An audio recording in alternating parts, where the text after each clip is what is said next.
ముందుగా అన్ని దానాల్లో కంటే విద్యాదానం గొప్పది, చాలా గొప్పదనమాట. తరాలు మారినా యుగాలు మారినా విద్యను మించింది లేదనమాట. ఏదైతే భోజనం అయితే ఒక పూట పెడితే సంతృప్తి పరుస్తాం, కానీ విద్యనిస్తే వాడి బతకటంతో పాటు 10 మందిని బతికించగలిగిన గొప్పది ఏదైనా ఉందంటే ఈ సమాజంలో, ఈ ప్రపంచంలో ఒక్క విద్యకు మాత్రమే చెల్లిదని చెప్పడంలో ఏమాత్రం కూడా సందేహం లేదు.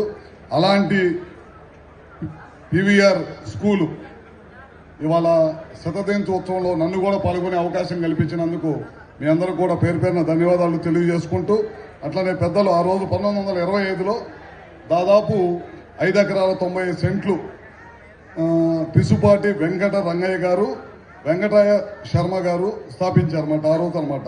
ఆ రోజు నుంచి ఇవాళ దాకా ఎంతో మంది విద్యార్థుల్ని తీర్చిదిద్దడమే కాకుండా వివిధ హోదాల్లో నిలబెట్టిన స్కూల్ ఏదైనా ఉందంటే అది పీవీఆర్ స్కూల్ అనమాట.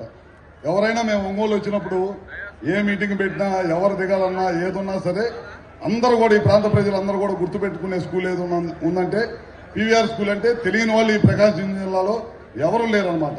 అలాంటి ఎంతో మంది